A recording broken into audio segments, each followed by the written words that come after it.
want one of us out and one of us in?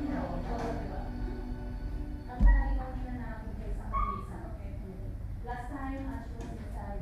Where did you say something? Yeah, it was.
Lovely places, right? How do you like that space? Yeah.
fact, they had baseball games today.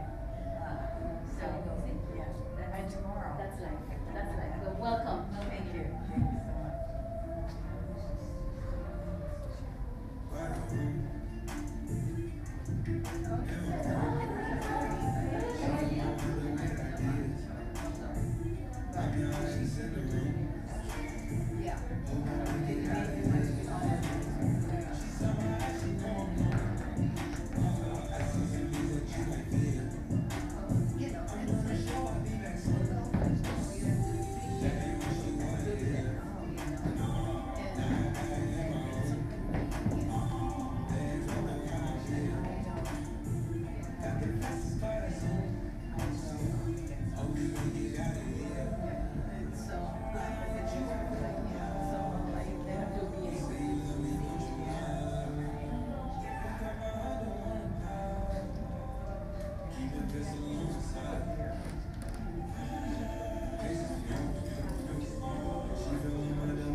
Just wanted to let you know. Okay.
Yeah.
everyone. Welcome to Creative Cauldron.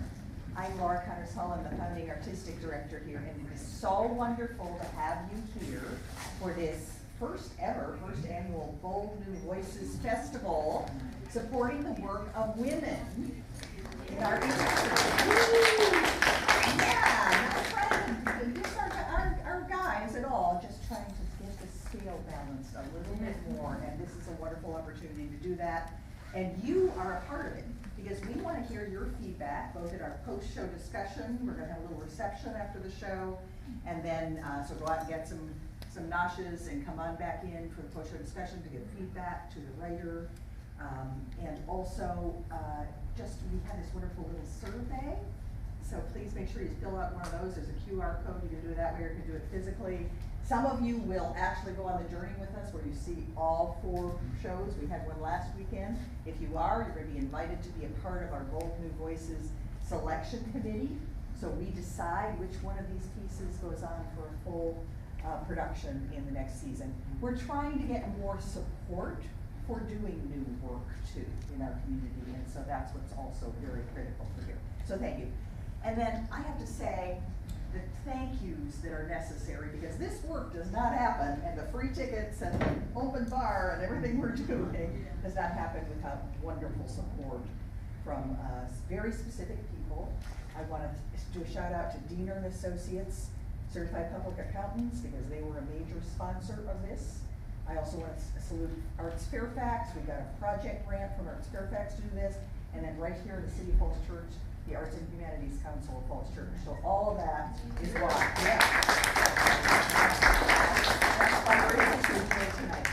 So I don't think there's really anything else that I want to say except, once again, just thank you for coming and supporting, and I hope you'll join us next weekend for, each one of these is so unique. Next weekend we're doing a musical that is based on, it is called His Kerbal Friday, based on the classic film. And then we have a wonderful piece by a Colombian American writer who called Policarpa, Apocalypse sur America.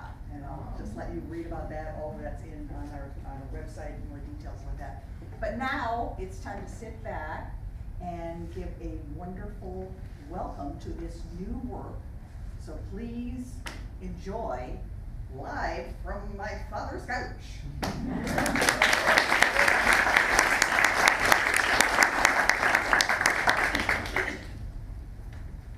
Welcome to Live from My Dad's Couch. Give it up for your host, Galen D. Smith.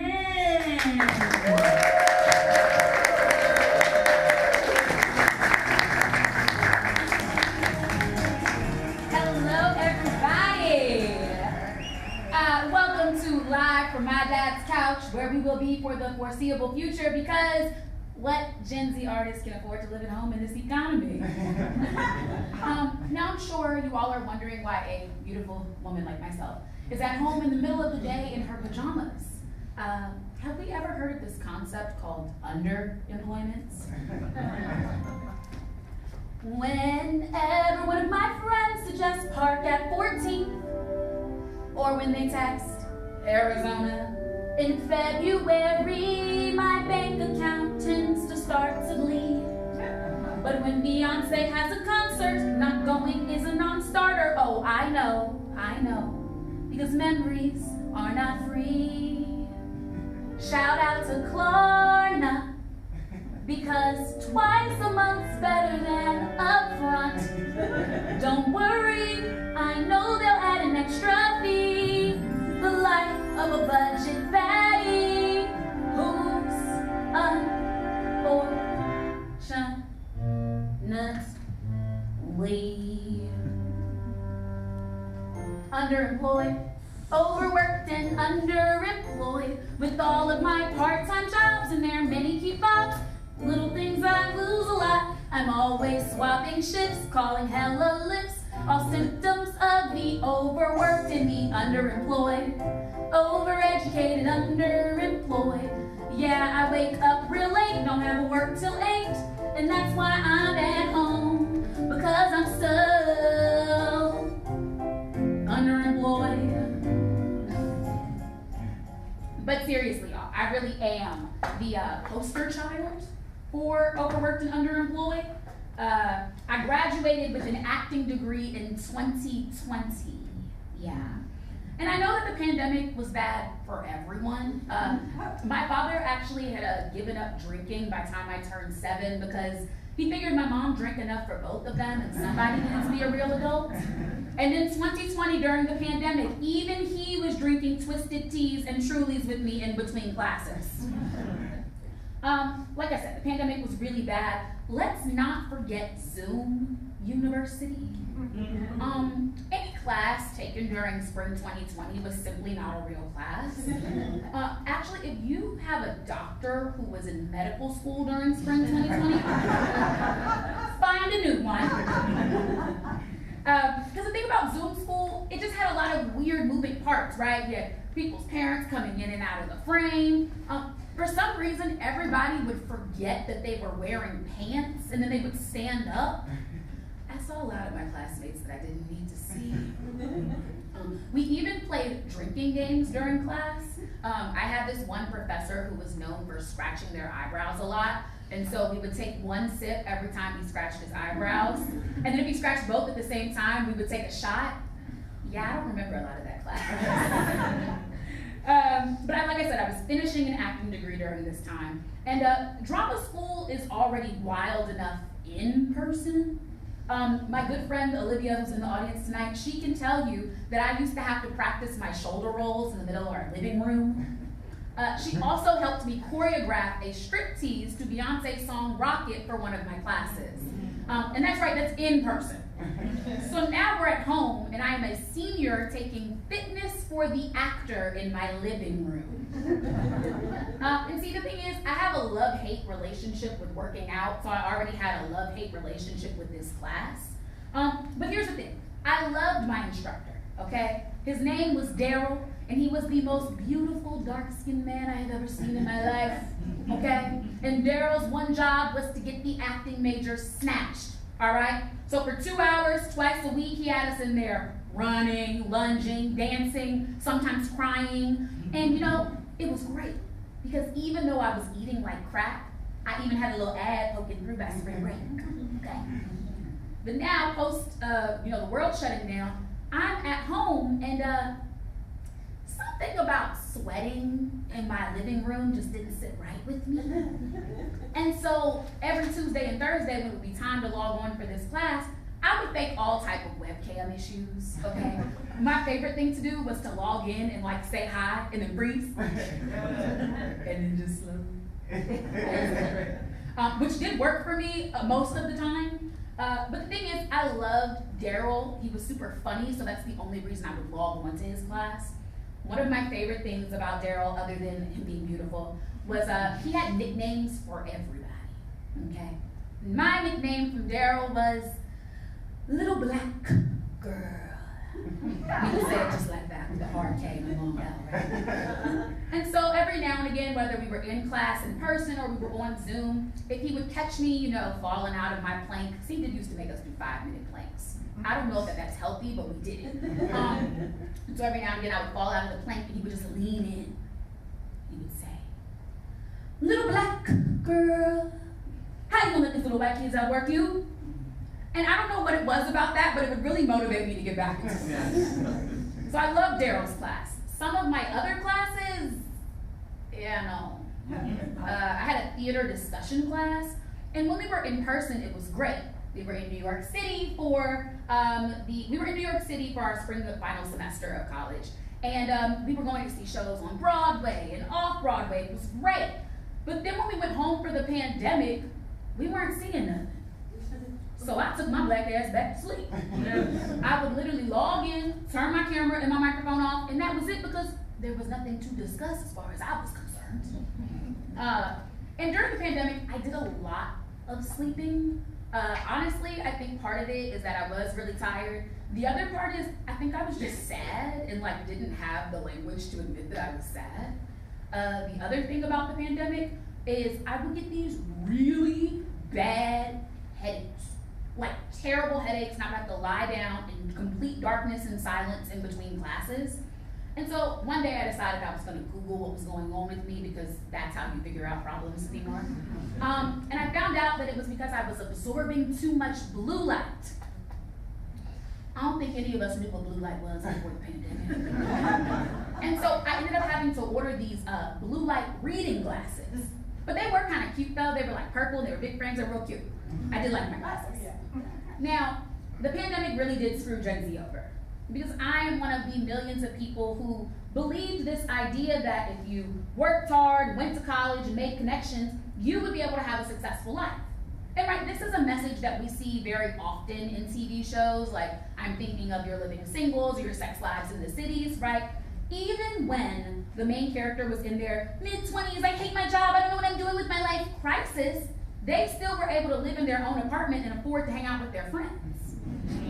I mean, Insecure on HBO, one of my favorite shows of all time, that show had me believing that even if you worked a low-paying job at a nonprofit, that you would be able to afford rent. And I feel lied to, honestly, because that's just not what the world is giving right now. I feel like everybody in my generation who's making money right now, they're getting rich from sports betting, OnlyFans, or scamming. And like, if I was a morally compromised girlie, I'd be living my best life right now. I'd be shaking my ass on a yacht. But no, I have standards and morals. Ooh. I have a lot of jobs. It's kind of funny when my friends ask me if I'm free and I'm like, I'm at work, and they're like, which job? So I have a lot of jobs. One of the jobs, and the good thing about having all of these jobs is that at least they're all in my industry, right? There's nothing wrong with working retail. I just should not work retail. So one of the jobs that I have is I am a house manager at a theater. I won't say which one, but I'm a house manager at a theater.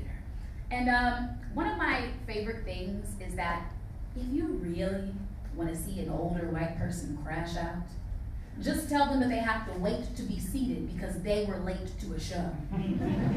It's actually my favorite thing because they get so upset about it. And I'm like, you knew what time the show started. This is not my fault. And so what's also funny is because I'm an actor, I perform at some of these same theaters and places that I've house managed. And the same people who are rude and nasty to me when it's time to get seated are the same people who will trip over themselves trying to say hello to me after a show.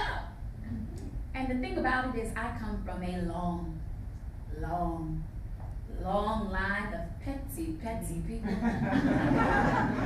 And I do remember faces even when I don't remember names. And so when I see some of these patrons after shows and they're trying to come talk to me afterwards, I just kind of hit them with the Heisman, you know? Because I'm not going to talk to you, boo. I also teach improv to adults. The thing about teaching improv to adults is that there's usually two categories of people taking an improv class. We have the exhausted parent who wants to do something fun and get away from the kids. And then we also have the super shy, socially awkward person who's just trying to use improv to get over their fears of public speaking. And honestly, that is such an interesting concept to me. Social anxiety is scary to me, okay? So I can talk to a brick wall, I can talk to anybody. And so I've learned that, you know, helping people get over their fears of public speaking, it's like one of my superpowers. And I really enjoy that. Now, I understand being shy. True story. When I was a little kid, I was really shy. Like, really shy. Like, even if I already knew you, I still had to, like, readjust every time I saw you again in person. And then one day when I was 7, I just wasn't shy no more. We don't really know what happened, but the story that I like to tell is that I caught social anxiety outside and I whooped its ass. But who's to say? But I really do enjoy teaching adults. The thing is that I had to kind of readjust my mindset around teaching improv to adults because I take this a little seriously, right? I am an actor. And so I think it's so funny because I take it so seriously, and then everyone's coming in and they don't necessarily have that same background, right? So imagine, you get off work from your 9-to-5 job where you wear suits and ties. I don't know what people wear at their real adult jobs. So you come out from your real adult job and you take the metro and you trek downtown and you come across a random location in DC and you walk in and then here I am, and I sit there and ask you, what part of your body leads when you walk? Right? Like, that doesn't make any sense. It's also funny because a lot of the times my students are older than me. Some of them are even old enough to be age mates with my parents. And I like it, right? There's no, like, they're always super kind and respectful to me. There's no reverse age discrimination or anything like that. But I often find myself sitting in a room full of adults with all of these real jobs and houses and kids, and I often wonder to myself, when am I gonna feel like a real adult? Let's all ponder that. I'm joking. We actually have a great show for you guys today, so let's get into our first segment. What did you just say to me? Alrighty. So today's quote for our What the Fuck Did You Just Say to Me segment is, the quote is, he told me that if he didn't have a girlfriend, he would date me. Now, live living room audience, I'm going to give you 3 possible answers of who could have said this ridiculous statement to me. And we're going to raise our hands. We're going to have a little poll to see who we think said this to me. So I'm going to give you your 3 options. Option A, a 20-something-year-old woman who was justifying going after a man with a girlfriend. Was it option B, a middle school girl telling me about her middle school crush? Or was it C, a gay coworker telling me about his DL crush? All right, we got our 3 options. 20-something-year-old woman, middle school girl, gay coworker. All right, raise your hand if you think it's option A, a 20-something-year-old woman. Anybody? All right, we got 1, we got a couple hands. How about option B, middle school girl telling me about her middle school crush? All right, a couple more hands, Option C, gay coworker telling me about his DL crush. I love that most of the room thinks that. Are we ready for the answer, guys? Yes. Okay, you ready? The answer is B. A middle school girl telling me about her crush. Good job, you got it right. Now, let's get into how we got here. I am what they call a teaching artist at various schools in the DMV, which means that I'm the kind of teacher that you only see once a week and doesn't give out grades. So, like, diet teacher. And when I first started teaching these classes, I really didn't spend a lot of time with kids, right? Like, third spaces, A, they don't really exist anymore, and B, the ones that I occupy are not places that kids should be. So, like, I knew kids were a lot, but I didn't really have lived experience with that. And so, God, he decided that he was going to put me in position to really understand. And instead of making me a parent, hallelujah. I don't know, I still feel like at my big age that it kind of is like teen pregnancy to have a child right now. I just don't think I'm mature enough to do that. But instead of making me a parent, he made me a teacher. Now, if you are a teacher, an educator, a coach of any kind, you deserve a Nobel Peace Prize. Because that shit is hard. I mean, honestly, if I were the president, my first executive order would be that all teachers should make $150,000 a year.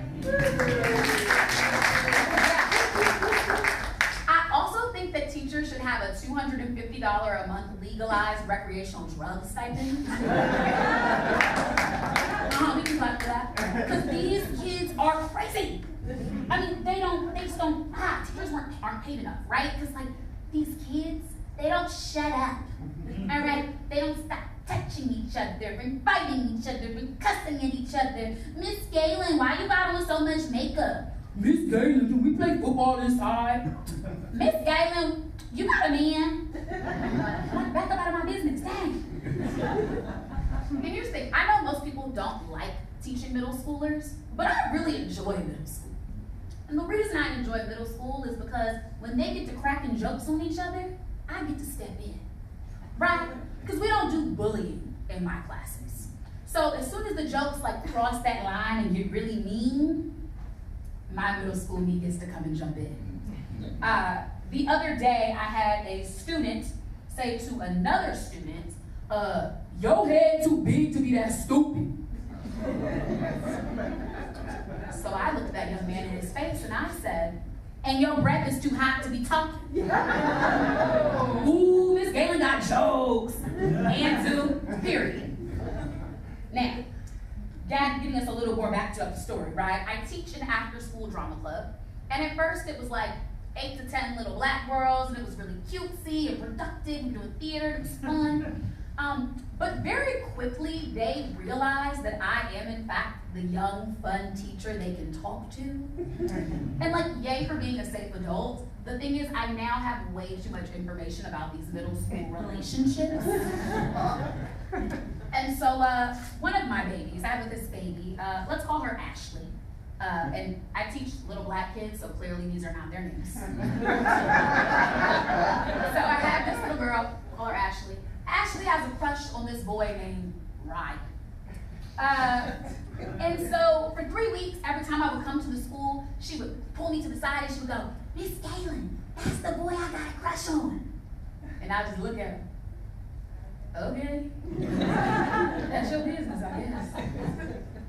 And then one day I come to the school, she pulls me to the side, she's all excited. She's like, Miss Galen, I got information. And now I'm excited because I love teaching. What's going on, girl? And she says, Ryan told me he got a girlfriend. And I'm like, okay, that's fine, girl. He's funny looking anyway. Move on. I spoke too soon, apparently.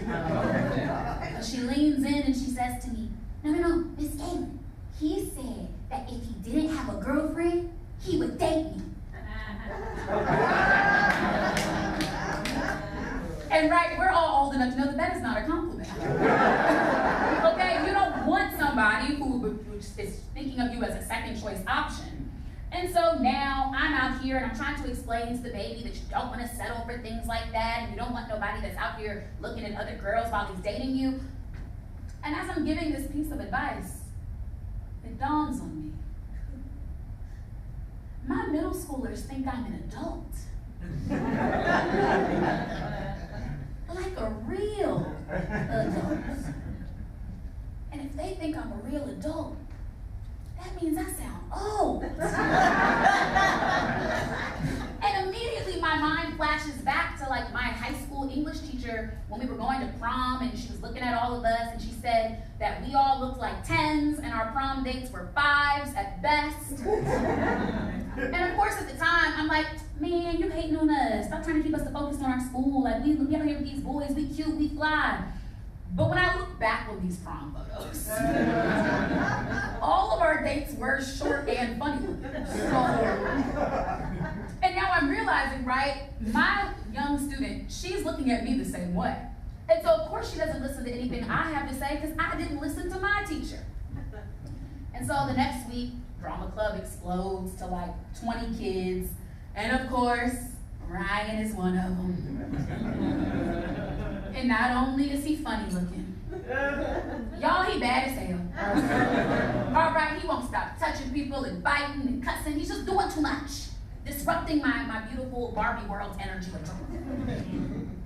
And so now I'm looking at my baby Ashley, who tells me she wants to be an actor when she grows up, and she's making goo-goo eyes at Ryan. And right, we all know that this is the beginning of a story, right? Girl has a crush on boy, starts doing things to get his attention, forgets about the things she's interested in to get his attention, and then like any middle school relationship, they'll probably like get together and break up in like 6 weeks. And then I'm realizing this is a canon event. Like I can't interrupt this part of her development because she has to go through her boy crazy phase. So that way, 10 years from now, when she's, I don't know, teaching a middle schooler, she can help that same baby go through the same experience, but then she's gonna experience the same frustration that I'm currently feeling. And it's a cyclical, really just bad cycle of events. But there's nothing I can do. And that's the hard part about teaching, because like, I want the world for my babies, but I can't make decisions for them.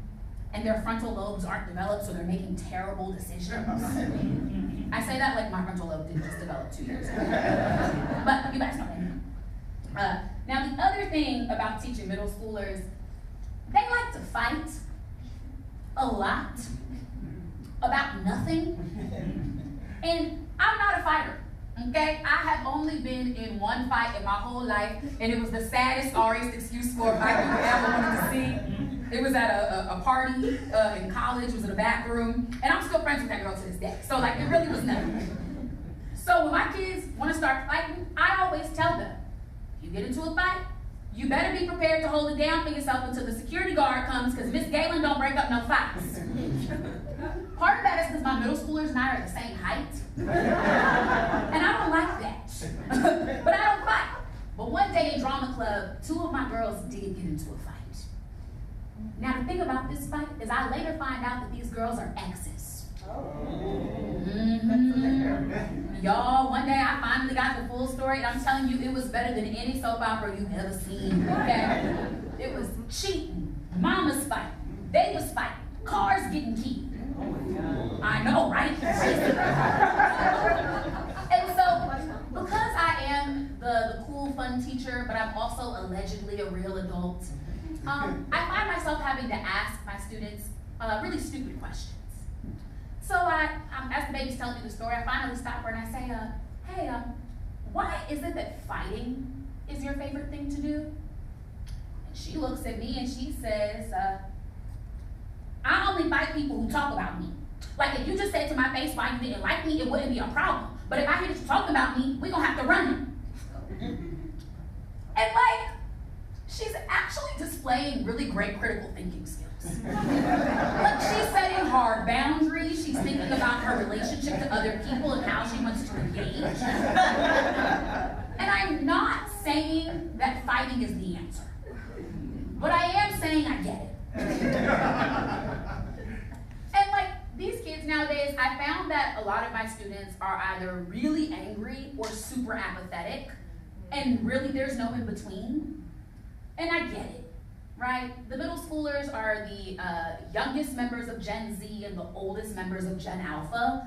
And I just feel like growing up at this time has to be really weird, right? Like, you're in school and your teachers are telling you not to insult people, and then you turn on the TV and the president is calling a reporter Miss Piggy on a live mic. Oh my God. And as somebody whose first election was the 2016 one, when America fumbled the most qualified candidate to ever run just because of her ovaries, emails. It's been really hard to keep the faith in democracy. Honestly, being civically engaged right now just kind of feels like sitting in the nosebleed of a stadium and trying to get your favorite artist to see your fan sign. I feel like half of the country is on a mission to reboot imperialism, and then the other side is just like picking daisies in the middle of a soccer game. And it's a really difficult time to be civically engaged. I remember struggling to get out of bed on November 6, 2016. I was an 18-year-old in my first semester of college, walking to the dining hall for lunch, and seeing my first MAGA hat in the wild. Liv, you know exactly who that little white boy that used to wear that hat is to. Side note, it'll never be nobody fine up under the MAGA hats. You know what I'm saying? Like, if you see a New York Yankees hat, fine. You see a LA Dodgers hat, fine. MAGA hat, yuck. And then, right, we fast forward to November 6, 2025, and I'm crying on the yard at Howard University watching Kamala Harris's concession speech. And my heart broke watching the current Howard students crying and hugging each other because I was them in 2016. I remember that there was an uptick on our campus in race-related incidents, from hazing to graffiti and even incidents with the police. During my senior year, I was a part of a protest group that helped to organize an occupation of the newest building on campus for 8 days in response to what was going on our campus. And so I know what it's like to be fearful of how these elections can impact your day-to-day, only to have to sit and watch these fears and experiences bully you out of your own safe places on campus. And like, yes, I'm a Democrat. I don't believe in that third party foolishness, but I'm not proud of it.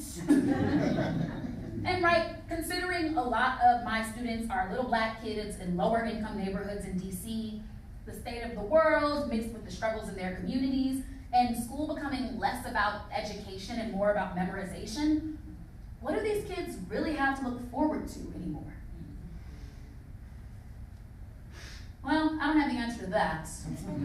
But I do know that in these dark times, I will still continue to tell my young girls that their middle school crushes are funny looking and that they need to focus on them books. And they need to stop being worried about getting chosen by them. But let's move on to the hot dogs.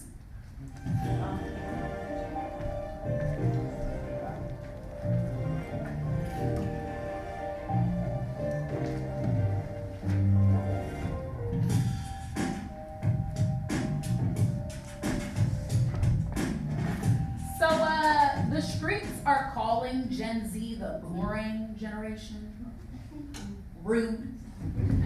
Apparently, 1.5 million more adults under 35 are still living in their parents' homes than previous generations. I think this is a very interesting statistic. Because when I was growing up, right, we were always told that if you do well in school and you get into a good college and you get a good job, you'll be able to have your own place. I mean, no offense, y'all, but like Gen X and Boomers, y'all had me thinking it was a sin to live at home as an adult. But here's the issue. These jobs nowadays want you to have a master's degree, but only want to pay you $55,000 a year. And they want you to have 5+ years of experience just to answer the phones. So of course we're at home. I was the first graduating class of the pandemic, like I said, but I had an acting degree in a world where you had to stay 6 feet away from everybody not in your bubble, right? And then I had the bright idea to go back to school and get my master's in film, another degree that made no sense in the pandemic. And so I did what anybody would do. I took myself right back to my daddy's house, okay? Because who was paying rent in DC? Ew. And who had money to move to LA? Double ew. Now, there are, in fact, pros and cons to living at home. My dad loves me, so I don't pay rent. I have heard that there are members of Gen Z who are paying rent to their parents to live at their homes, and y'all parents don't like you? And here's the thing. I don't want y'all to think that I am a bum, okay? I am a contributing member of my household. Okay? I pay for every streaming network we got. And I'm funny. So my dad is never bored, y'all. Like, no, really, because like some people have boring kids. Some of my friends are in here. I love y'all, but I don't know. Y'all not that entertaining. So at least my father is never bored. Now, the other good thing for me is that my dad cooks, and he cooks very well. If you are one of my friends or family, you know my daddy can cook, okay? He makes a good mac and cheese. Which is great, because I can only make like 5 things. Tacos, spaghetti, eggs, pasta salad. I make a mean pasta salad. Stir fry. That's it. Cooking, not a thing that brings me joy. Eating, absolutely a thing that brings me joy. The other good thing for me is I like hanging out with my dad, okay? My dad is my best friend. We have matching faces and matching tattoos. So if after the show you see a smiling older black man, you're not imagining things. He is in fact my father. I love my dad. The problem is, he's too friendly. Like if we send him to the store for eggs, milk, olive oil, he's gonna come home with eggs, milk, olive oil. And a story about how Tammy the cashier is arguing with her son about what school he should go to, and since he mentioned Syracuse, it is now my responsibility to get this child that I have never met before into my alma mater. My father also has no sense of stranger danger. And this is why we have each other's locations, right? My dad never looks at my location. I could quite literally be halfway around the world on stage with Beyonce, and he really wouldn't notice until he sat down for dinner and realized he was by himself. However, I am always watching his location because I'm not really sure you couldn't kidnap my father by telling him you had a case of Werther's Originals in your truck. And by that candy choice, you know he's a little old. Now, the good thing is, living at home is all fun and games until you have a bad day and you don't feel like talking to anyone. And then here comes your parent asking 11 questions about their phone, or telling you some elaborate story about a whole bunch of people you ain't never met before, and so you just sitting there going, uh-huh, uh-huh, uh-huh, uh-huh, right? But the real issue, don't let both of y'all come home having had a bad day at work. Okay, now you're just in the house going attitude for attitude, and nobody got time for that. But the older I get, the more I'm really starting to understand why parents are so grumpy at the end of the day. Like, now I get why they're always so mad if they ask you to like take out the chicken to thaw and then you don't do it. Because right, you're at work all day at this adult job and people are asking you stupid questions, and then you got to sit in traffic and it's hot or it's cold and you do all this stuff, and then you got to come home and you got to feed something. And then that something didn't take the chicken out the freezer.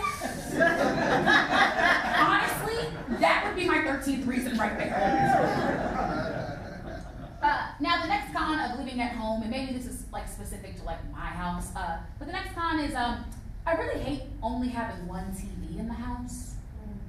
I'm not a person who can watch things on small screens. And so when my father and I are home at the same time during the day, he uses the TV. It is his house, he's the adult. The thing is, he like half sleeps, half watches the same murder mysteries over and over.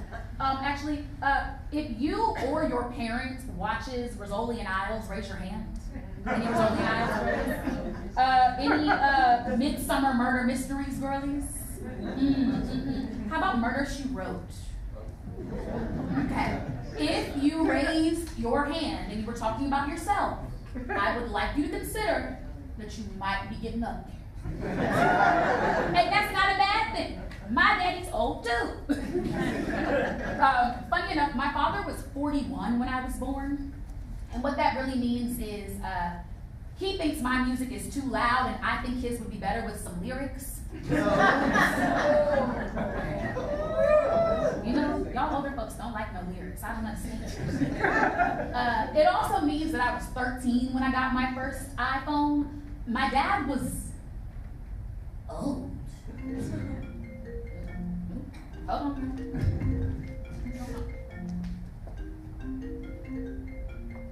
Just gonna ignore that. Back to what I was saying.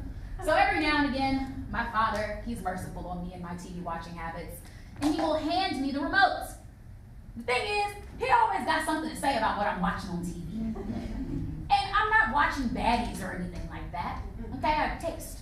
And I'm saving the stuff like Bridgerton or Euphoria, even though I'm probably gonna give up on Euphoria season 3. That's a whole other conversation. Very bad. But I'm not watching the crazy things while he's awake. Save that for when he goes to bed. But one day, for example, I decided that I was going to get into the Scream franchise. Okay? I was going through a breakup, and my motto was, you can't be sad if you're watching someone get stabbed.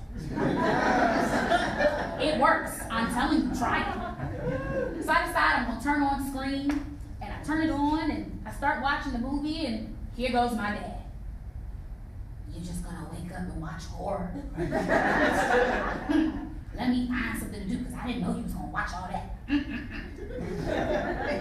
So I go ahead and I ignore my father and I watch my movie. And midway through the movie, I realize there's no movement in this house. And I kind of look over my shoulder. And guess who's over there intently watching the movie and even has commentary? Wefrey.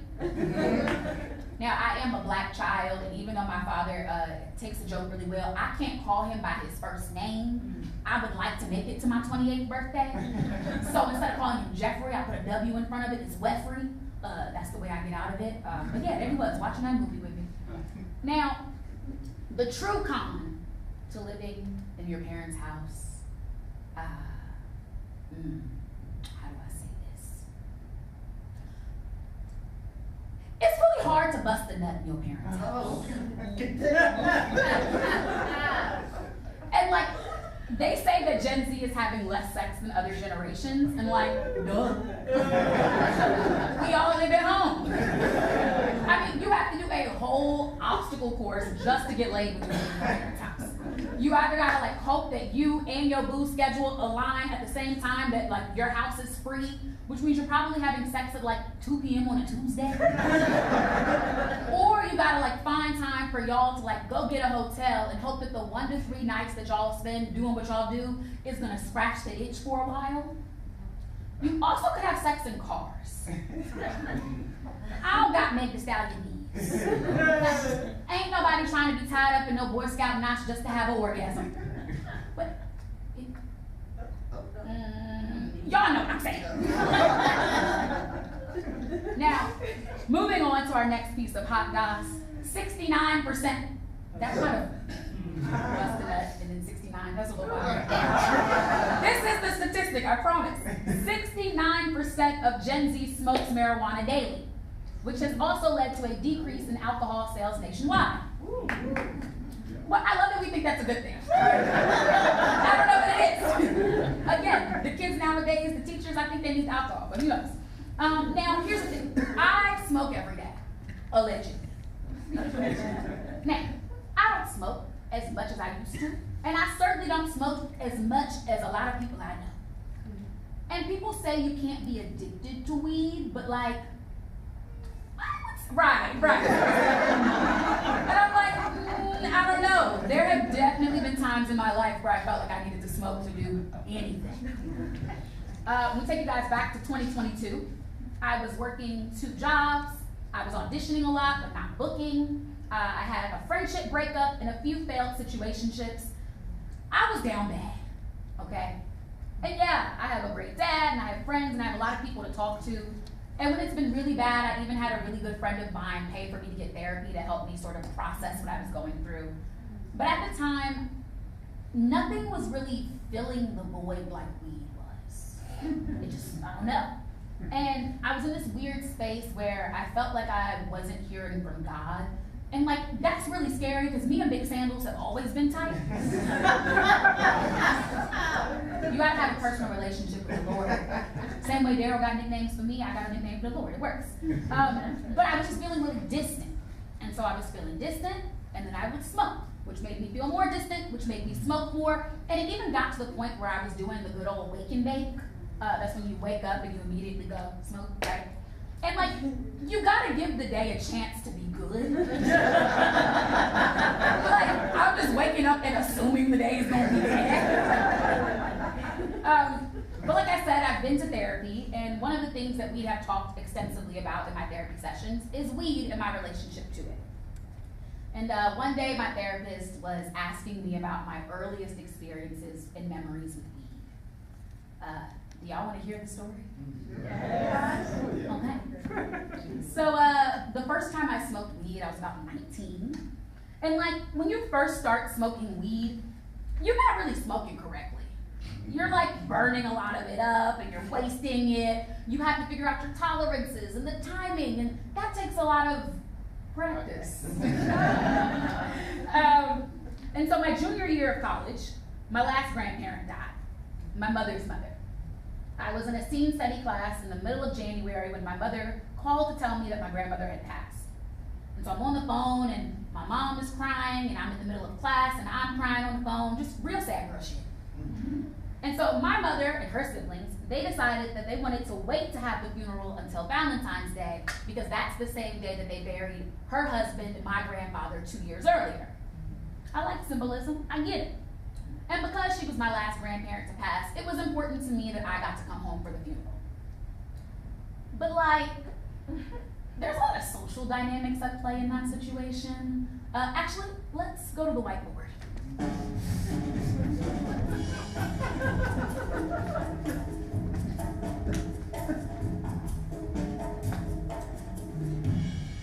All right, now y'all about to get real in my business.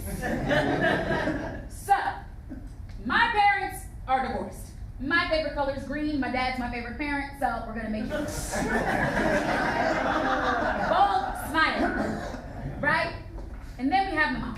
So my parents are divorced.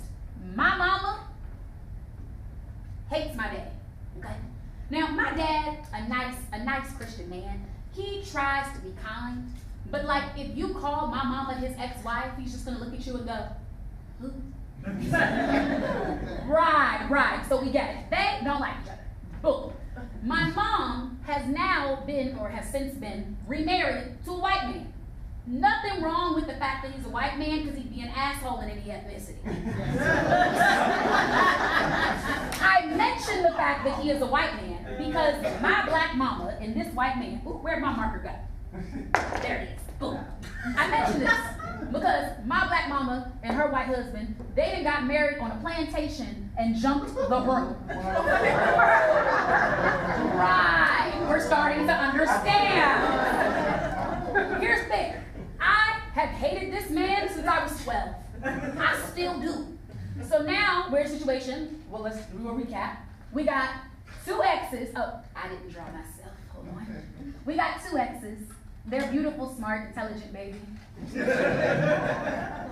And a white man. We got it. Shall we keep going? Great. My mother is the youngest of 3 siblings. So we have my Uncle Steve, that's her middle brother. My Uncle Steve is the sibling that stepped up. I feel like in every family dynamic, you got one sibling who's responsible and takes care of the parents. That's my Uncle Steve. When my grandmother started getting older and sicker, he's the one who moved in, while my mama and her husband moved to Delaware. Right. So then they have another brother. Now my Uncle Danny, he's the oldest of the 3. Now Uncle Danny, he's had some challenges in his life, and he's not necessarily around the way that, you might have wanted your sibling to be. But as a result, my mama and her brother Steve, they don't really like Uncle Danny that much, okay? So we've got, once again, 2 exes, their baby, the white man, her siblings. We good? Let's keep going. Me and my Uncle Steve had a falling out my senior year of high school, and so now this funeral in my junior year of college, how many years has that been? That's how long it was since I last saw him. So we have beef. And if you really want to get spicy, my Uncle Steve, both of his exes are at the funeral. And so if you're wondering how I'm feeling, this is how I feel heading into that one. Stressed. Oh, let me turn it so you guys can see on this side. Right, it's a lot going on here. So, I'm stressed, as I said, and I've decided, like any young stoner, that I'm going to smoke a bowl before this funeral. It's my grand plan to manage my emotions. And so since I'm coming in from college, I have to rely on whatever it is I have left in the house from the last time I was there. And so it's stored in a nice container in a deep, dark hiding spot, which means it's been marinating for a while. Oh. And I love how everyone said, oh. I didn't know that I should have said, oh, at that point in time. So an hour before the funeral, I'm smoking my bowl, and everything's good, right? Car ride over, it's smooth, it's chilling. And as soon as we pull up in front of the church, this impending sense of doom. But I don't know what it is yet. So I get out of the car, I see my mama, we hug like real housewives, very cold, very fake, very distant. And then she immediately pulls an older black man over to me and says, Galen, I want you to meet your Uncle Arthur. Right, Uncle. And at this moment, I'm really happy for the weed because I am too high to say anything stupid. But let's get into this, right? So Uncle Arthur is the secret baby that my grandmother went up north to have years before she met my grandfather. That nobody really knew about until, I don't know, shortly before the funeral, I guess, because he was there. So we're going to draw Uncle Arthur. He's over here. Uncle Arthur, therefore, is the oldest of the now 4 siblings. Right. Back to the story. So my dad and I take a seat just as the funeral is about to start, and an usher taps me on the shoulder. We printed a copy of the scripture for you to read just in case the Bible's writing is too small. And in that moment, the weed gets me. I'm snacked. I'm high on the gas prices.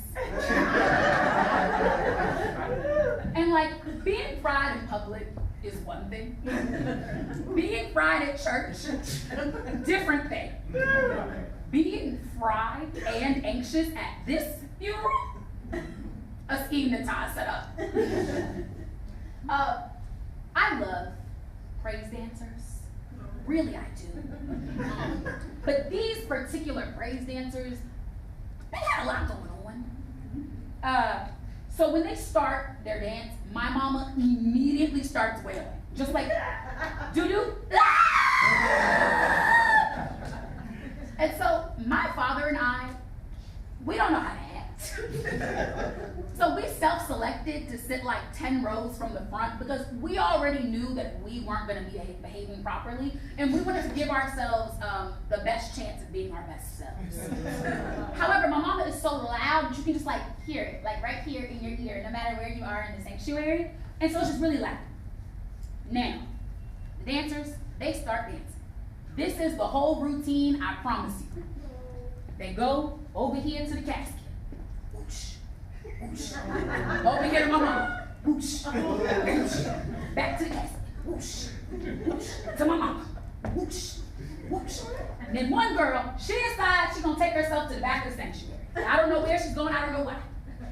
She returns with giant gold flags. Just like this. That's how she runs back. Again, too much. So then the other lady, the other dancer, she goes over to my mama and she picks something up from next to my mama. What is this thing she picks up, you ask? A crown. Now, I know that a lot of black Southern funerals involve the tradition of crowning people and putting it on the casket, and that's beautiful and lovely. But ain't nobody in my family ever did nothing like that. So now I'm high and confused. So she done took the crown, she done put it on the casket, and here go my mama.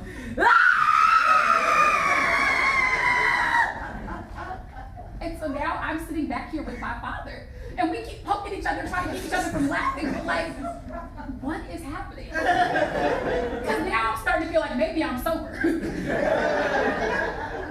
And so, now, after this dance ends, finally, hallelujah, it's time for me to read the scripture. But I'm still smacked. And so I'm trying to remember if I know how to walk, let alone read. So I get up and I go to the pulpit, and this is exactly what I look like.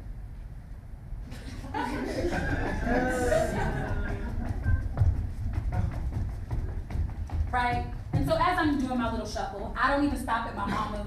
I don't make eye contact with nobody, just struggling. But I decide that I should start praying because only Jesus can help me now. And so I'm like, hey, Big Sandals, didn't mean to play with your word. Really did not remember that I was supposed to be reading today. But you know, just help me get through it, Lord. Amen. I know the Lord be so tired of us praying about things that we needed to ourselves. And so I get up there, I get through the scripture, and everything is fine. Now, all I got to do, go back to my seat, sit there stoically, and just wait for the funeral to end. I'm excited. What I didn't know is that there was going to be a second dance. And this time, there was a praise mime.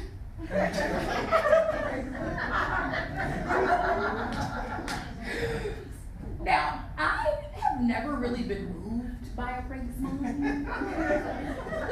And if I'm honest, I don't really like mimes. Like, for me, like, there's clowns and there's mimes. Clowns sometimes talk. Mimes don't speak. And as a professional yapper, I don't trust people who don't got nothing to say. Because I always have something to say. Because I haven't got nothing to say. And so, throughout the entire performance, all you hear in the sanctuary, the song, his footsteps, my mama wailing. And this routine, yet again, y'all, not good. Right? It starts.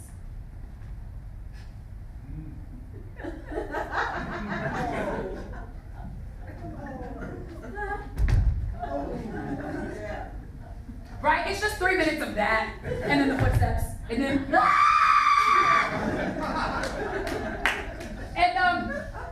COVID, I finally understood why Black people always ask you how the funeral was. Cause like, this is better than any Tyler Perry stage play. I done met a secret uncle. I done read the scripture high. We done looked at the Ashy Praise mine. And it's too much. So my therapist, she starts cracking up as I'm telling this story. And what I realized in this moment is, I'm funny. Right? Because this is the thing that gave me the courage and the confidence to start releasing my jokes on people. So did my therapist fix my anxiety and depression? No. But like, I found a new skill. So shout out my therapist. Yeah. Hey guys, should we play a game? Oh, you wanna play a game? What game? A really fun game. Okay, we're gonna play a game. Okay, let's play a really fun game. All right. I said game and I meant game, guys. Real weird. So we're gonna have a little bit of the battle of the generations. So I'm gonna build two teams of volunteers. The way it's gonna work is I am going to ask a question. Both teams will have the opportunity to buzz in. If you buzz in and you answer within the 10 seconds, there'll be a little timer, you'll hear it. You'll have 10 seconds, confer with your team, get an answer. If it's correct, you get 1 point. If it's not correct, the other team does have a chance to steal. First team to 5 points wins the satisfaction of winning. There is no price. I wanted it to be tequila, but that was expensive. So anybody want to volunteer to play my game? I need some Gen Z volunteers. And then anybody who's older than Gen Z, you'll be on the team that we are affectionately calling the Elders team. It's affectionate. I mean this with love and respect. But I was like, anybody want to play a game? Anybody want to play? I need some volunteers. Come on, Liz. Anaya, come on. I was like, if you're my friend, we know your stuff. You got 2? Amazing. I need 2 folks for my older than Gen Z team. 2 folks for my older than Gen Z team. 2 folks for my older than Gen Z team. 2 folks. Come on. And come on, amazing. It's funny because all the adults in the room that actually knew me were almost like, oh, names. I was about to be like, and Dad.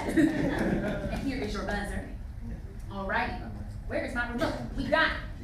All right, these questions, they will be alternating between aimed at those older than Gen Z and those in the Gen Z era, but anybody might know the answer to any of these questions. Our first question for today is, what is the underwear that's fun to wear? Go ahead. Nothing. Go Commando.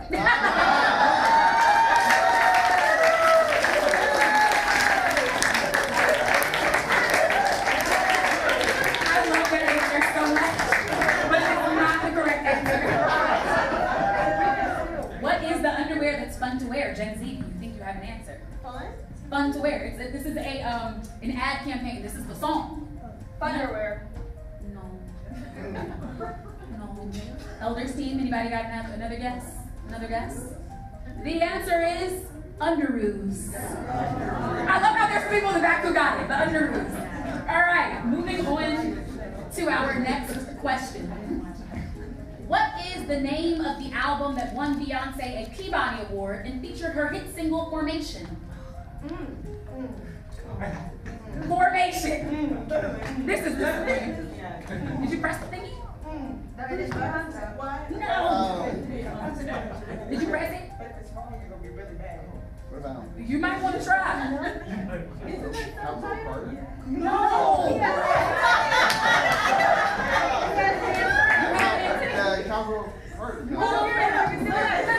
Lemonade. Thank you. There we go. All right, we're at 0 to 1. 0 to 1. The next question. Everybody ready? Our next question. Who said, did I do that? Steve. Oh, wow. All right. We're at 2 to 0. 2 to 0. This next one, it stumped everybody in the first show, so let's see. Who said, do you think you just fell out of a coconut tree? You exist in the context of all that you are. Kamala Harris. Yes. All right. Gen Z is up 3-0. Come on, elders, y'all got this. Y'all got this. Our next question. Who was the first Black Miss America?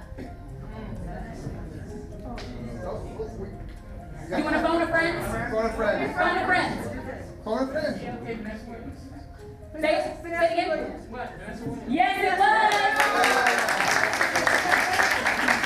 Now, Olivia, you know she's also a Syracuse drama alumna. Come on now. It's all right, we're up 3. It's Gen Z 3. Elders team is up 1. All right, this one is a good one. Who were the first? Sorry, no, let's replace that. Who were the winners of Love Island Season 6, the show's first all-black couple to win? There you go. All right, we got 4. We got 1. This next question, please don't embarrass me, y'all, too. This next question, somebody should know it. Now, for our next question, you have to name either all of the members of New Edition or all of the members of Destiny's Child. Oh, come on. That's gonna be the moment that I fold. Come on now. Beyonce, Michelle, Mm-hmm. Kelly, Mm-hmm. Latoya. Uh-huh. Wow. She's smart. Mo. Kind of sound like Latoya. It's another love name. Real 90s, real black. Come on. Phone a friend. My friend is about to be wrong. Come on, Madison. Come on, Kenya. One of y'all got to know this. Joshua, don't you know who the last one this was? I got it for it. Anybody? Anybody? He said, I got Google. The last one. I'll give you half a point for that. The last one is Latavia. Yeah, everybody always forgets Latavia. That's so mean. It's girl time. Come on now.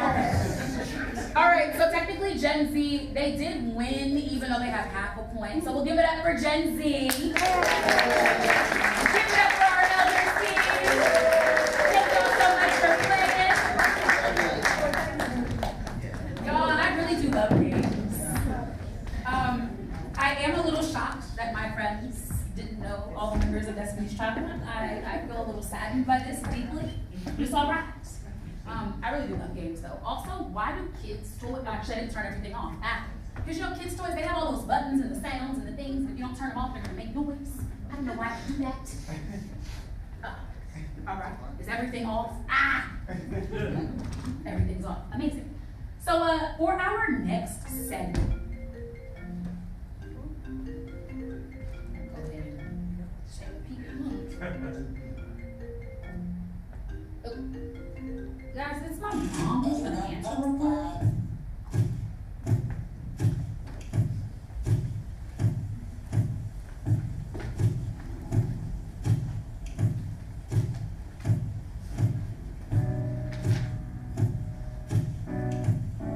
Hey, Mom. Okay. You wanna talk? Go ahead. Go ahead. No, it's fine.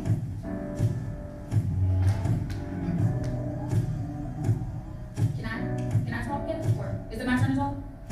Great, thanks. Okay, I'm gonna go ahead. Thanks, yeah. I'm talking. I do blame you, Mama. You're the reason that I got so much love for the drama. Miscarriages from affairs that made the house haunted. Crying my own tears while I listened to you vomit. Yeah, I blame you, Mama. You said the having me was having you. You got your karma. Makes me believe you must have had your own mama drama. How much did y'all endure? How much did y'all ignore? You told me too much, Mama. That's why I'm up on stage and I'm spilling all my trauma. Only cheer when they're here and it's time to applaud, Mama. Need a reminder that I'm here. I'm your only daughter, Mama. You really hurt me, Mama. How could you choose a man who hates your only daughter? Choked when you pushed me out, but somehow I was wrong, Mama. But at that wedding, you forced me to be your maid of honor. Yeah, I remember, Mama. When I was broke in college, wouldn't give me $20. But when I get rich, want me to buy your beach house, Mama? Girl, please. I did it without you, Mama. All the degrees I got, you never seen me walk, Mama. Other women took your place. Why you so mad, Mama? And now it's too late. I don't need another Mama. I do blame you, Mama. You're the reason that I got so much love for the drama. Miscarriages from a tears while I listen to vomit.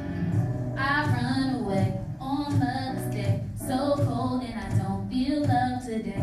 I run away on Mother's Day, so cold and I don't feel love today. I run away, I run away, I run away, I run away. I run away, yeah, yeah, yeah.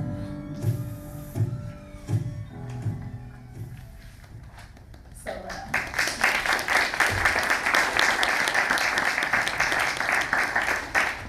not even so. But as y'all can see, that's my problem child. Being an adult daughter to old parents just kind of feels like being a single mom to 2 kids. I love my mother. Do I like her? Well, that's my baby. Oh, does that ask me anything? I think it's time for Ask Me Anything, so let's do that.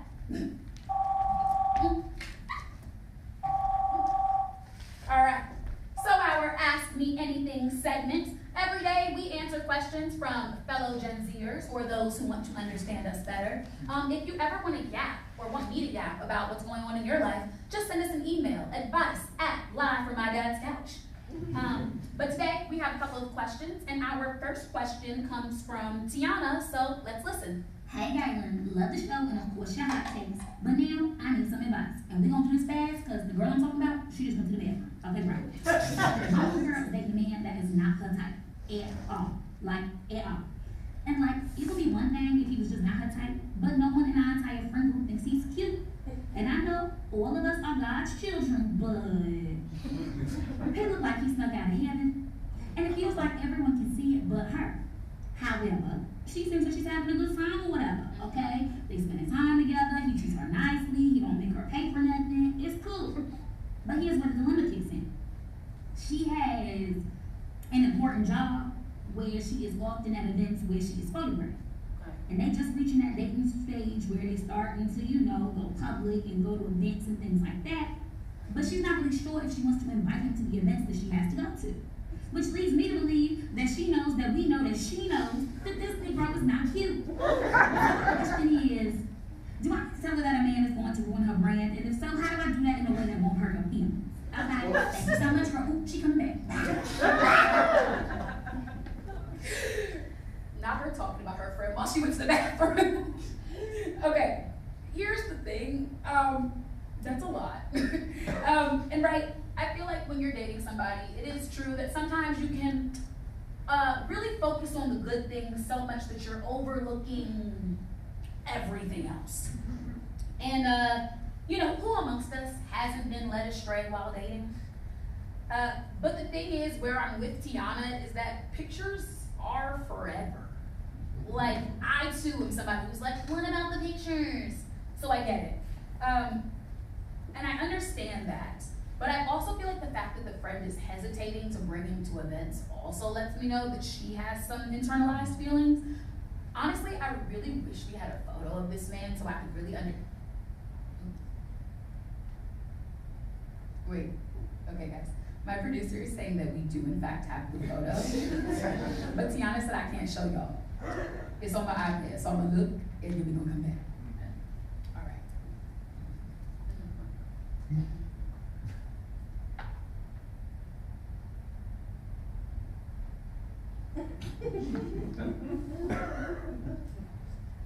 Finding it. Yeah, Tiana, go ahead and tell your friend to leave that man where she found him. I'm not even gonna ask how we got there because he probably has a great personality. But see, if I were Tiana in the situation, I'd tell my friend this is how I would do it. I would take my homegirl out for margaritas, specifically spicy margaritas. And I'd get her a little tipsy, and then I would start breaking up the idea of dating conversations, and then I would just have her, I would look at her, we would talk, and I would say, do you want your kids to look like him? That was too mean, right? That was a little, okay, great, let me try that again. Okay, great, let me try it again.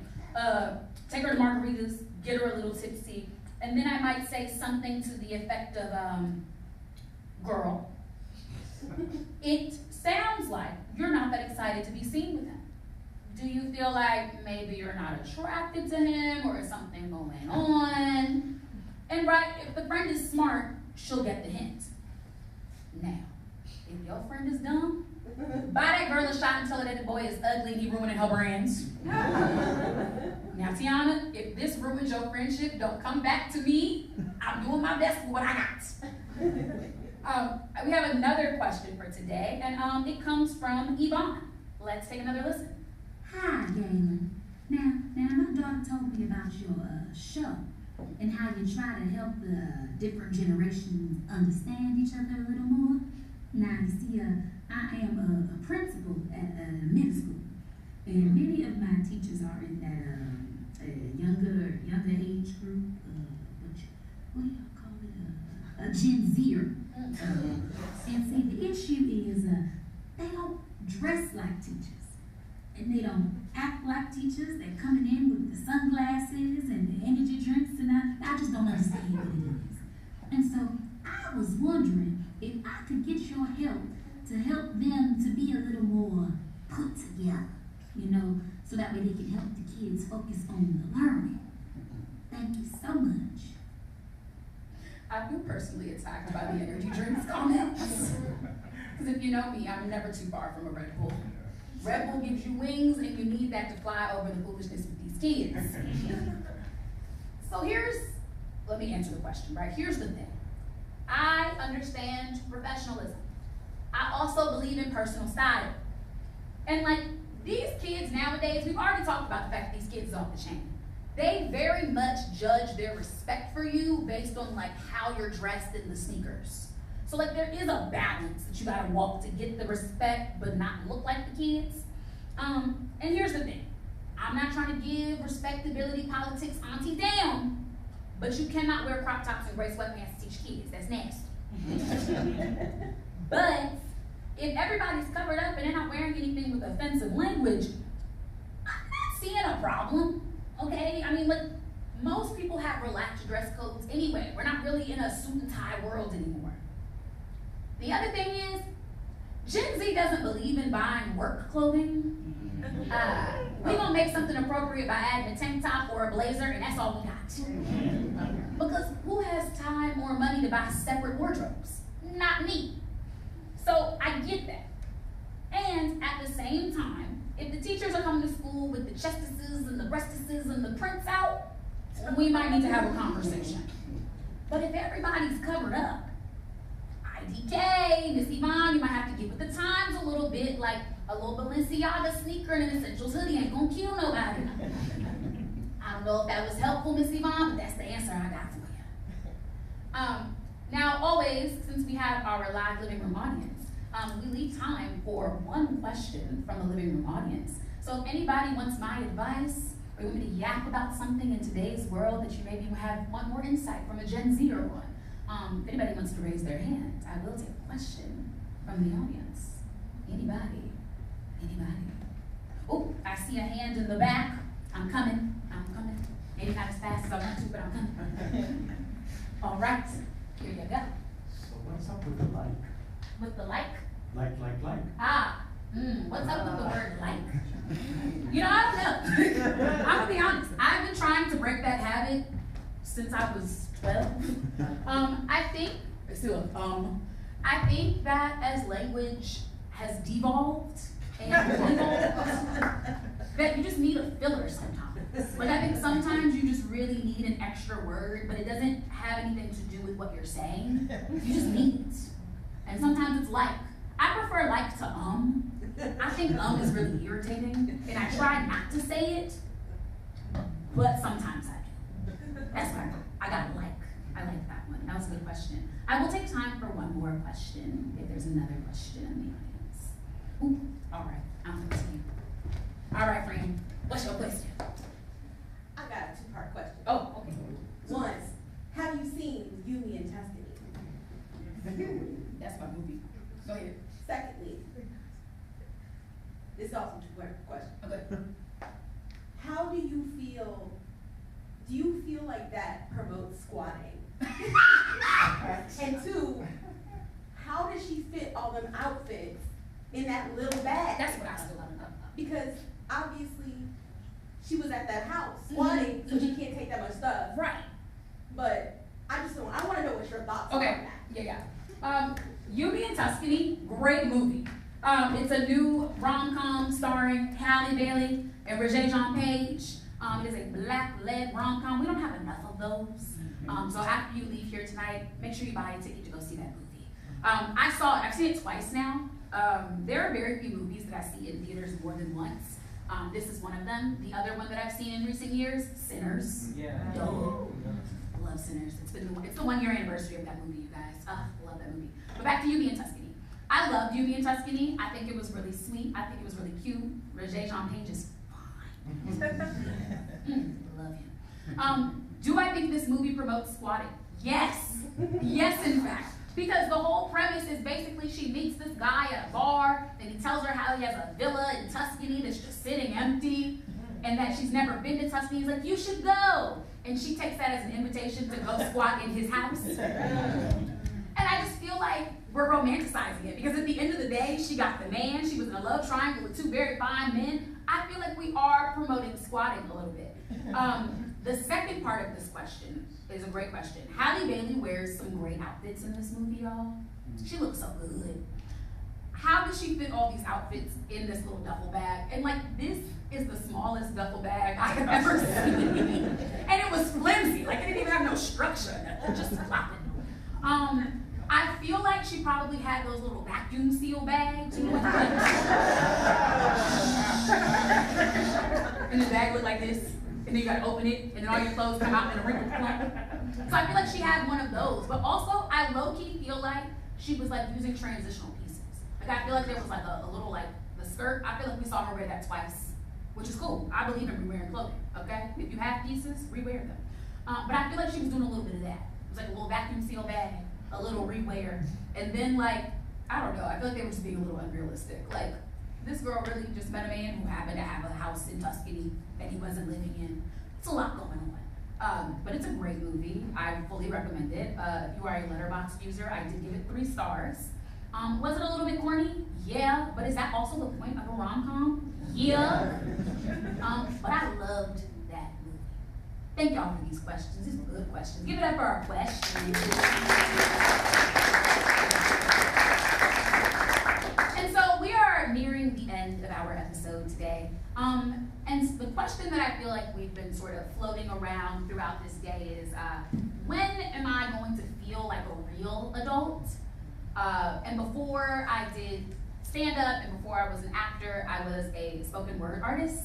And so I have a little something, super unfinished, super unpolished, but I'm gonna share it with you guys. So give me 1 second.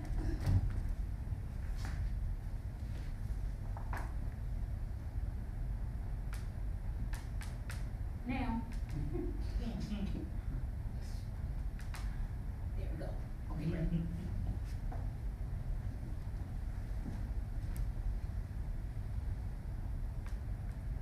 I sat next to a woman on the train the other day. She smiled and sat next to me.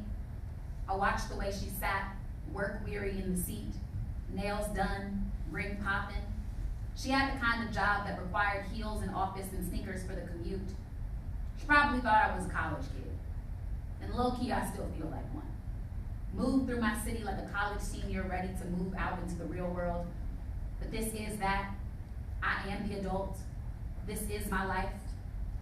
And honestly, that makes me spiral.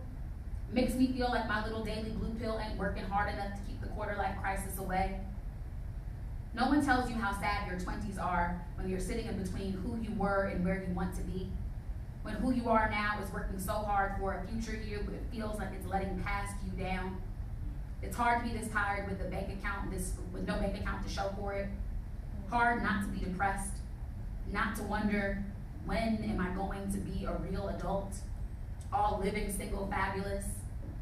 And maybe being a real adult is the steps that we take that feel small in the moment, but when we zoom out are the pieces of the collage of a beautiful life.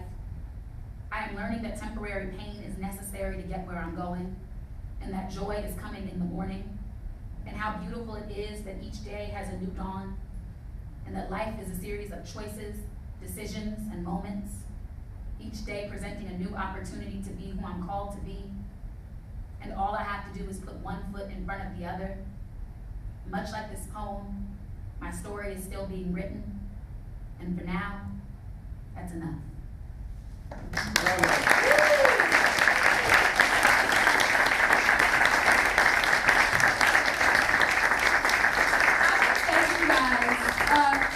Everybody for coming out tonight. It is a beautiful Saturday night. You literally could have been anywhere else. So I really do appreciate everybody coming out. We are wrapping up the end of our episode, and so just a few things to take with you is my piece of advice. Make sure you drink water. Guys, it's hot outside. Don't pass out and be dehydrated. That's not cute. Take your meds. Very important. And also for my Gen Z folks, if you remember hearing Jill Scott's Golden on the way to school with your parents, you're too old to take shots on an empty stomach. Thank y'all so much for coming out. We will have more episodes maybe soon, but until next time, bye y'all.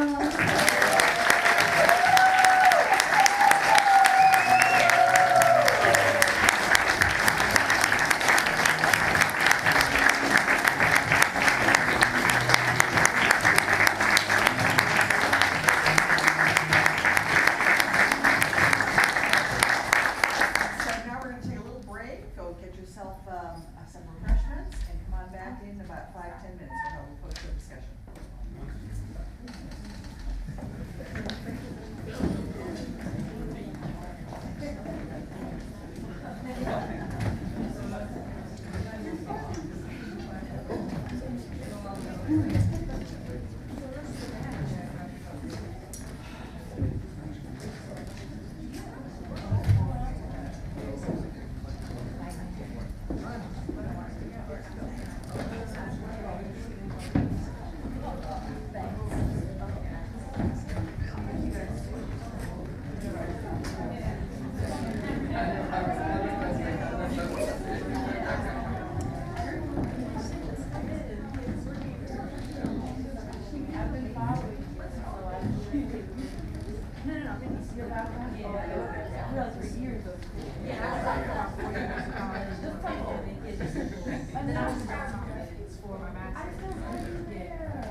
How do you have a bunch of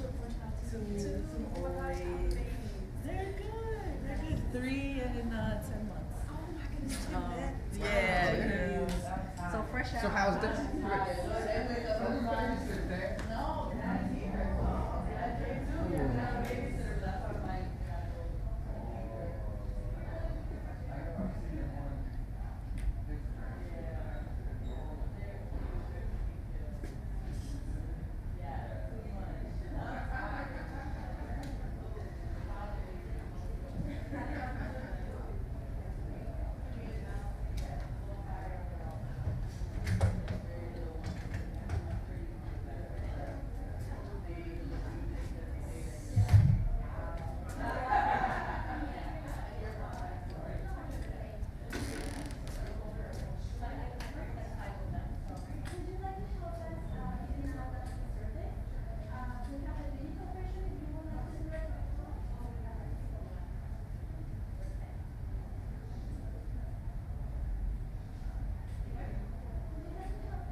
Right? There's no way that's my phone because that doesn't make any sense. No, that's the thing that they illustrate from those chandeliers.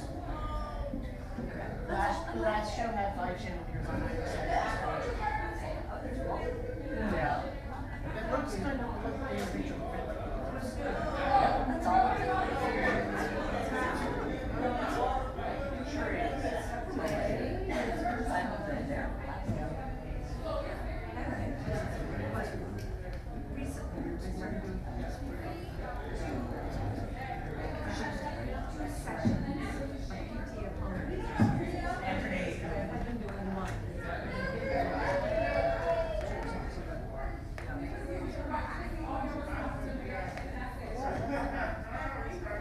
Yeah, to be fair, some of those. Yes. Get interested in that. Yes. And this scene.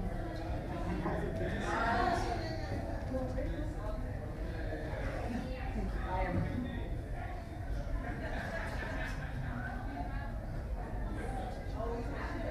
This was interesting, yeah.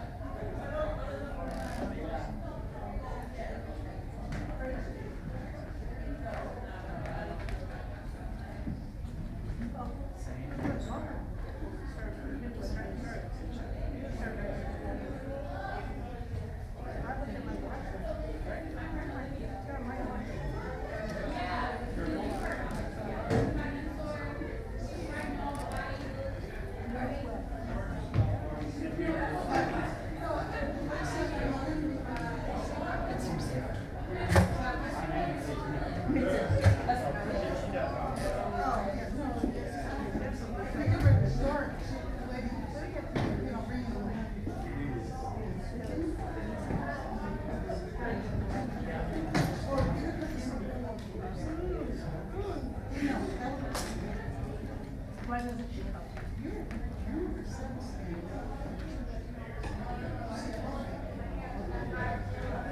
Oh, that's still very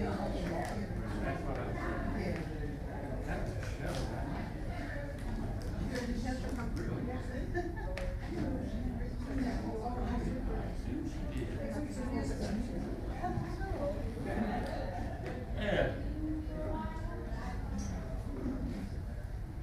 Good job.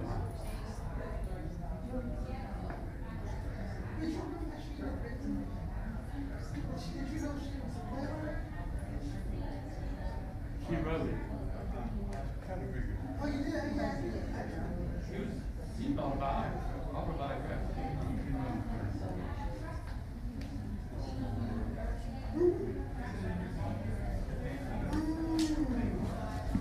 That reminded me.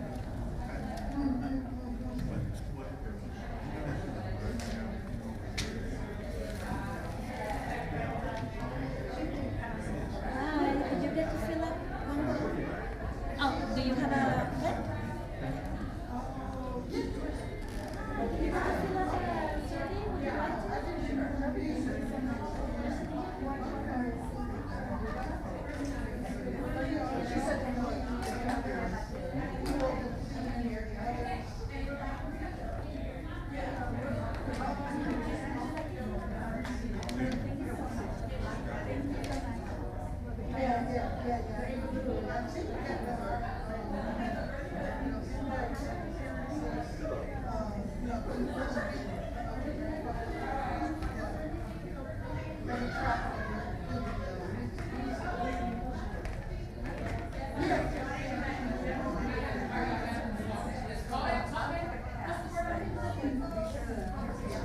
Yeah, conversation, some of these words. Oh, so nice.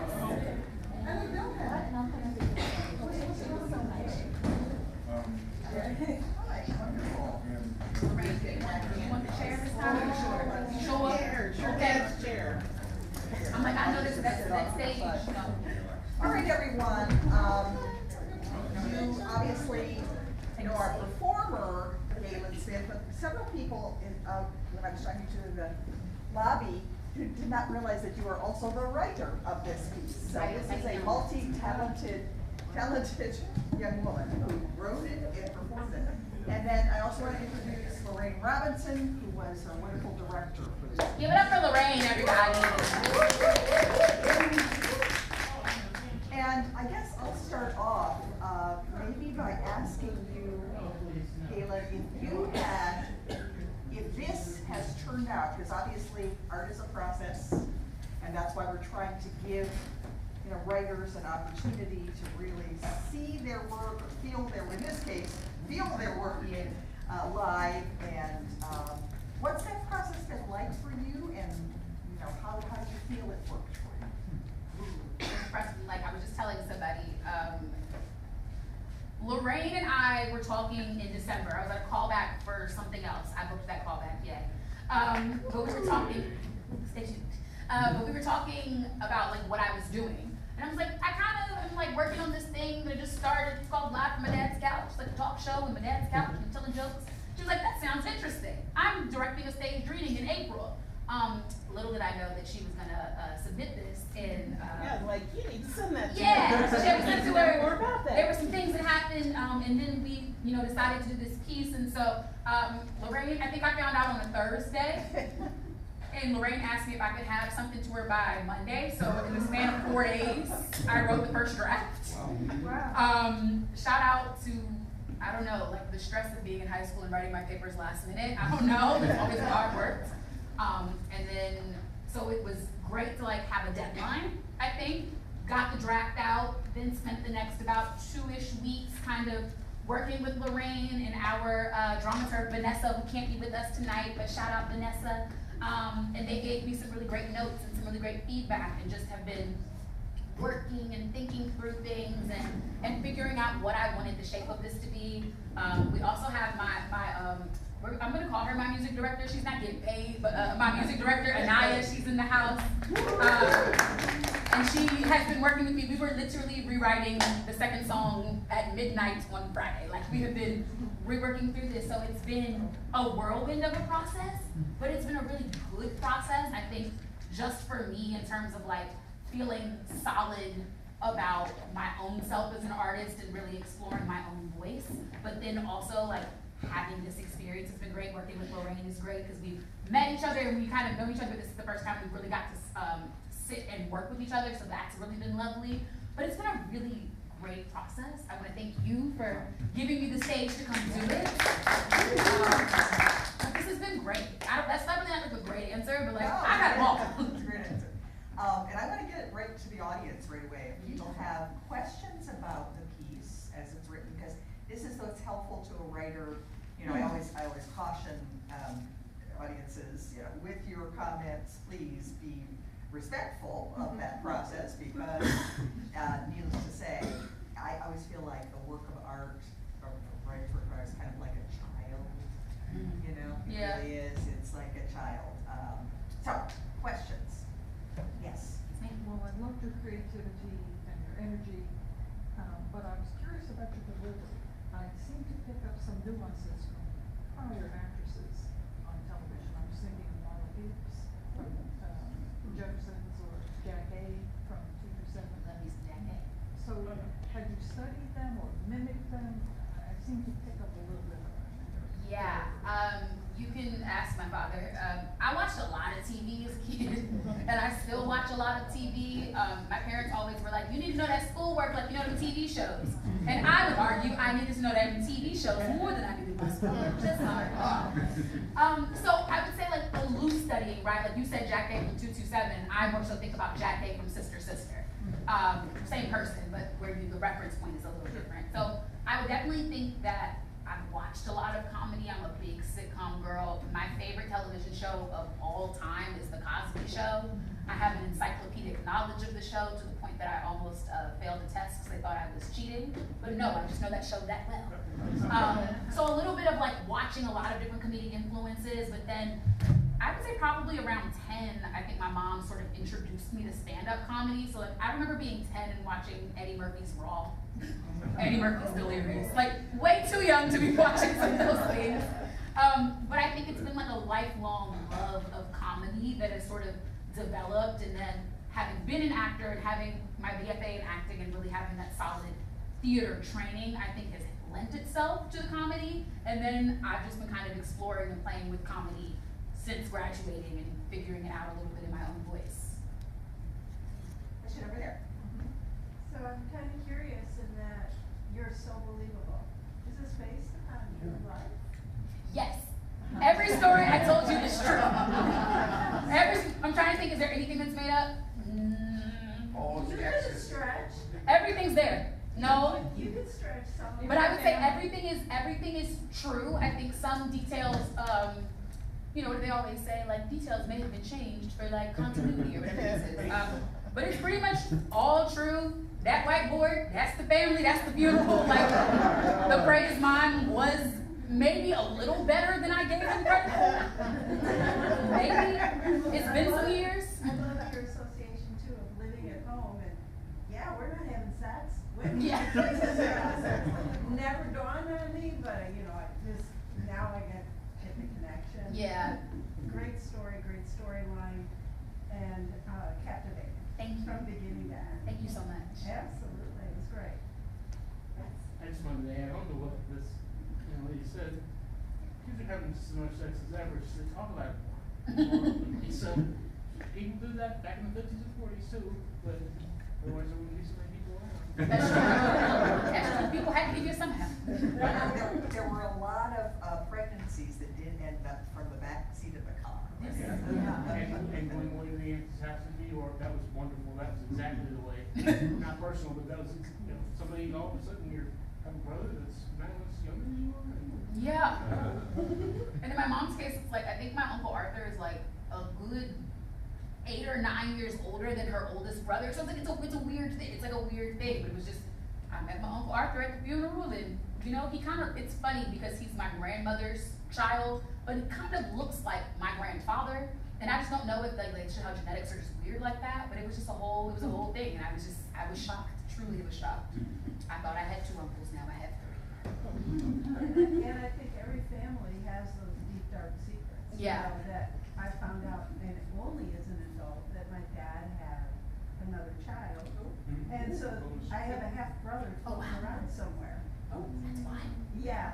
And I think that's the thing that I was really like, as I have told people that experience, like I think I have a lot of friends and family who are like, I too have like a secret insert relation that I just found out about as an older person. Like I think that's a story that is more common, and I think part of it is like, you know, my grandmother, I think she would have been in her 90s if she was still around at this point, and so I think there's that point of families were very different, and pregnancy was a different thing, and the fact that her family sent her up north to have the baby, and then the baby stayed up north when she came back down to North Carolina. Like, it's something that I think I'm realizing is more common, and I think the more we get to talk about the deep, dark family secrets, the less like deep and scary they become, and the more we're just like, oh, everybody has that sort of lived experience. Exactly. Oh, you have that in your family? Yeah. Yes. Did I understand you to say that you majored in film for your master's? Yes. So have you been going on YouTube or incorporating your film making into your career? A little bit. So coming out of grad school, so I graduated undergrad with a BFA in acting in 2020, immediately went into my master's, also at Syracuse University. and graduated in 2021. And during that time, my capstone project, that really was the reason that like 9 other people graduated because I had that big of a team. I wrote a pilot called Chasing Viral. It was about, I don't remember which draft of that version it is, but 4 or 5 kids living in Syracuse, New York / DC, because there's 2 slightly separate versions of it, but dealing with internet fame and trying to become famous and using that as a way to get out of their lived situations. And so I wrote that, submitted that to some places, placed in a couple of different screenwriting festivals and things like that, but mostly have been working as an actor in theater. But I'm still writing TV. I still have lots of ideas for TVs and movies. I have a movie that I've been writing pretty much since grad school that I'm still working on. So I always used to tell people that my real goal going into drama school was to do TV film. I'm a huge fan and student of folks like Issa Rae and Quinta Brunson, who have made their own work and did sort of the YouTube thing to create work. And so big fan of them, working on some things. I think this show has also sparked some ideas and some thoughts. So got some stuff that I want to work on, I will say, to get back into the TV film side. But I also do a lot of social media content. I'm big on, I used to do TikTok a lot, trying to get back onto my TikTok grind, because that's a full-time job. TikTok is hard. There's a lot going on. You gotta edit, they want you to have 3 videos a day, there's a lot going on there. So I'm trying to get back into that. I've also had a podcast with somebody that I went to film school with, and then somebody that I went to high school with. They both have been producers and hosts on the show. So lots of different things moving around in the world, and just trying to honor all of the ideas and the passions, and then strategically move forward. Other questions? Yes. I'm curious more about the writing. Like, do you have a particular audience in mind when you're, for example, you're working in your film, do you have an audience in mind versus like this show, and how do you clearly integrate all the generations, how do you build that in also? Yeah, it's a good question. I'm gonna ponder. It's a good question. I would say my first audience is myself. I think like I just want to make little baby Galen laugh, or like whatever the emotion is, I want little baby Galen to feel that first. And so I think my first audience is that, and if I'm honest and true to what makes me laugh, then I feel like I'm also being a voice that is nuanced and representative of Black women. I think that is really outside of myself. My first audience is like, how am I making Black women feel seen? How am I telling our stories in a way that is nuanced and valuable and honorable, but still allows for some of the ugly, messy stuff that happens in life, that in ways that I don't think that we allow Black women to be. And so I think really that's probably where I would say my audience really, what I'm writing and who I'm thinking about is that. But I also think, to the point of your comment about families, right? Like when I'm doing that and I'm telling the story authentically, everybody can find themselves somewhere in that story, right? Like, yes, you may not have, I don't know that everybody's culture has praise moms and praise dances at the funeral, but like there is some version of the drunk uncle at the cookout or the graduation. Like, there's some version of that in every family. And so I think really for me, it's like being as authentic and honest to my experiences and the stories that I'm trying to tell. And then like within that, knowing that other people will find themselves and see themselves in it. So it's not, I wouldn't say it's exclusive. Like I think some people are like, I only write for Black audiences. And I don't know that I say that I write for Black audiences. I would say my first audience is myself. My second audience is Black women. And I welcome everybody to also understand that we are all people and we can all see ourselves in any experience. Yes. I have a question piggybacking off of the writing process, because as you said, and as your friend, I know that most of the story, actually no, all of the stories are true, but there is I think it's a testament to your ability to write that someone could think that they're fictional. Yeah. How do you take something that you have experienced and sort of put it through that point of view to make it this like sort of funny mix of things where people can almost, like you're almost like outside of it while inside of it. Yeah. If that makes sense. This is the Olivia who used to watch me do shoulder rolls on the floor of our living room, by the way. Yes. She really did, and she helped me choreograph that striptease. We We was in that acting studio until midnight on that day, I remember. to your point, I think, and my mentor, one of my mentors from high school who like helped me like discover my voice as a writer, she was here tonight with her husband, which was great. But something that I took from her from all the way back then was write about things when you're ready to talk about them. And so I think a lot of times I used to do spoken word poetry, and like people would write these poems and they weren't ready to do these stories. They would get up there and they would cry through the poem and it would be really sad and it was heartbreaking, but it also was like, we can't engage with the story because you're not ready to tell the story. And so I try not to tell stories until I'm ready to tell them. So like talking about my mother, like anybody who knows me, like I've been trying to figure out ways to talk about my relationship with my mother for years. And so we get pieces of that. At one point in the piece, I mentioned leading a protest at Syracuse, and right, it's a short, small kind of byline. And earlier today when we did the show, one of my friends was like, you should do a whole thing on that. And I'm like, I'm still figuring out how I talk about that because it was a traumatic experience. Like we were getting death threats from the KKK. There was a lot of stuff going on. So like I have to sort of, I think for me, if I can be comfortable talking about it, if I can get through the story without crying and finding these like moments where like, damn, that low-key is kind of funny, even if it is traumatic. Like when I'm in that space, then I think it allows everybody to be in that space, and it creates a more comfortable environment to sort of process these darker stories. I think about, Kevin Hart has a special called Laugh at My Pain. And right, he's telling these really deeply dark, traumatic stories about his life, but he's doing it in a way that invites us to laugh because he's made peace with it. And I think that's really what it is. It's like, if I'm good, right? Like baby Galen, who's experienced some of these things, like I got her. Ain't nobody gonna get to her. I'm good, so I can tell these stories. But I also think like some of the stuff that has happened to me is really funny. And like you just like, you and I were talking about this the other day, like you have to laugh to keep from crying sometimes. And I think I have found a way to do that. And I don't know that I have like somebody's like, how do you do that? I don't know that I have advice on how to do it, but I think I'm really comfortable with who I am. I'm very comfortable with the experiences that I have. And then I also like, I have friends like you.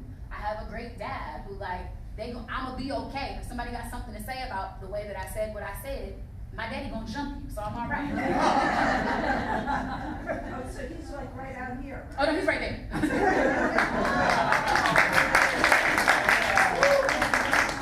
He's ready. You did a good job. I'll keep him. I've renewed his contract. He'll keep you. Yeah, I've renewed his contract. It'll be all right. So I have a question about that. I was Yes. gonna say, was some of this comic inspiration that you have, because it really is a gift. To be a comedian is a gift. Where did you get? Was there some DNA there? I feel like there's a little bit of like my dad in there. I talk a lot about my dad. If anybody knows me, the thing I talk about, my dad, Beyonce. Those are the two things. And somehow my dad gets talked about more than Beyonce, so like, he wins. But my dad, like growing up, my dad used to tell me stories. And I feel like a lot of people's parents like read them stories, but like my dad would literally make up stories where I was the protagonist and I'd have these like amazing adventures and I was like slaying dragons and saving people from burning buildings and stuff. And so I feel like I got a lot of that storytelling from him, which I think he would then say he gets from his parents in a sense. So I think the pettiness got passed down and also the storytelling got passed down. So I think I get a little bit of that from him. And like I said, I live with my dad. That's really my homie. Like we go back and forth and we joke with each other all day, every day. Like, so it's really, I think part of it is like a lived experience skill that I'm just like sharing with people. And then I think all of it, again, is like, I watched a lot of TV. I read a lot of books. Like I have always loved storytelling. I think that's why like English and history, subjects I was good at. There's no story in that. So I think it's a little bit of that, but I would say definitely some of it I would give credit to my dad. Honestly, like low key, every now and again, my dad has jokes that I'm like, I might take that from you. I'm just gonna do that. Because he's funny. He's not the funniest person in the house, but he's funny. So I think it's a little bit of that. Other questions? Yes. I am gonna piggyback off the piggyback. I love it. Because I've heard like little pieces all night about baby Galen, and I think like as an audience homie, that's always what I'm thinking about. We had a conversation before we came in. You're like, I'm so proud of you. 15-year-old me is even so proud of you. Love you bad. Yeah, you tried to make me cry before the show. Rude. No, I told you that I was probably gonna cry because 15-year-old me still is super proud of you. Those are truths. What's baby Galen like saying after this show? What are you carrying with you to push you into what I know is gonna be the next like super elemental step of your journey? That's a real good. Let's all ponder. We're gonna ponder, right? Baby Galen is like, she's turned. Like, I feel like Baby Galen is like super excited, right? Like, very much like, we did that. Boom, look at you, big G. Not the little G. She's like jumping on the couch. Big Galen, not the little Galen, period. Like, because I think, yeah, I think she's really proud of me and I'm really proud of me. And I think that I am taking forward from this experience, like, I can do hard things. I have a voice that matters, that deserves to be heard. And that's something that somebody said to me after a show that I was in this fall of like, I really am the only thing that's in my way. And really like understanding that, one of my favorite movies of all time is Us by Jordan Peele. If you have not seen this movie, it's a great movie. But in the movie, there are, we find out there are tethers, and basically there's these people that live underground that are exactly you but don't have a soul. And like I think about like to that of like there is a version of me that is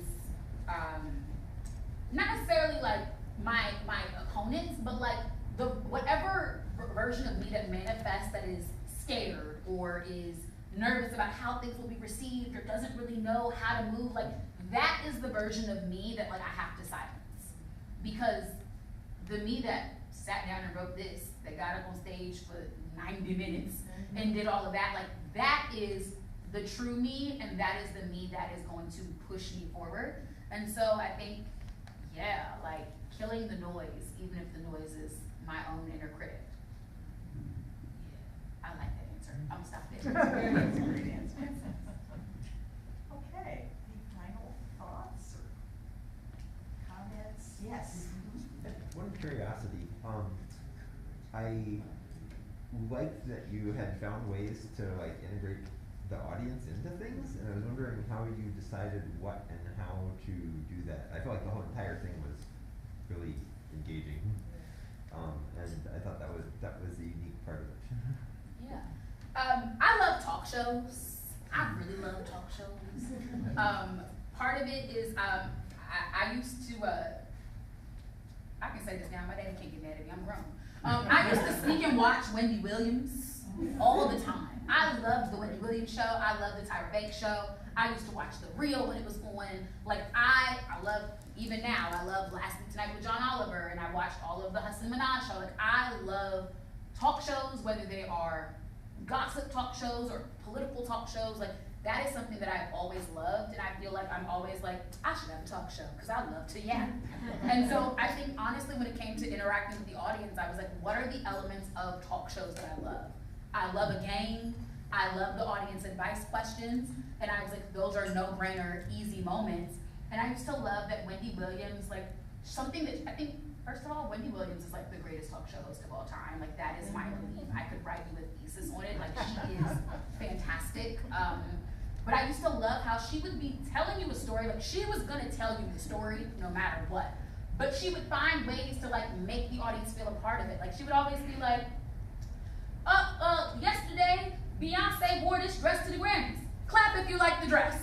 And right to the clap. And that's like, again, it's a small thing, but it makes you feel a part of the thing, even though she's not asking you really your opinion, she's not really asking you a question, but it's a small way to bring you in. Talking, I love to talk. But that's a long time to talk on stage without asking any questions or giving advice. So I was like, how do I ask them? Let's vote on who we think said this quote. Or, ooh, did you watch Midsummer Mysteries? Like these are just like small things that I felt like I was able to steal from like the Wendy Williamses and the Tyra Bankses of the world. One, selfishly to have a break from talking, but two, I think just like, I think connection and community is something that we really need more of in this time. And like, this is a small way of doing that, but I think it's even funny to like ask a question and see like how many people who look differently have the same thought about something.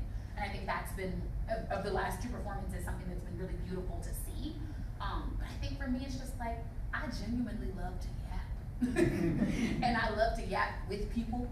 And so I think those moments of interaction for me were also really important. And it also feels, in a sense, reminiscent of like when I used to do spoken word poetry, right? We would ask the audience to snap and we even had, if you were a Steve Slammer, get the little awkward giraffe, like all of these little ways for the audience to engage that I was like, I kind of want to bring that back, just a little bit. I just have to say, I think it's brilliant. It's brilliant, and we're in a time now where theater, I think, is really trying to figure out how to reinvent itself. Yeah. You know, it's really in a cautious place, and opening the doors and making the audience part of the journey is just, I think, a brilliant thing to do. So kudos. Thank you. Yeah. Okay. Is there anything else? Any final thoughts? How about you, Lorraine? Anything you want to add to this journey? Because I know you you were so. Lorraine had the joy of dealing with my cookie banana self. She deserves a Nobel Peace Prize for that in itself. I had the fun, I had the pleasure, and you know, it's clear that Galen has a wonderful just sense of, you know, observation of life, experience, people, and situation, and you know, I think all of those things are clearly gifts that you bring forth. And all of that then informs the ability to do comedic writing. But at first, it's just seeing those things that are around you and seeing like, oh, that's funny. Like, oh my God, that's praise. We need to talk about that. Like, me and Lorraine had a good time talking about that phrase. Because the face paint was ashy. It looked like you put the paint on like the day before and then slept in it. It was just like, oh no. But no, this has been a joy, really and truly. Definitely. Yeah. Well, thank you both of you, and thank you, audience.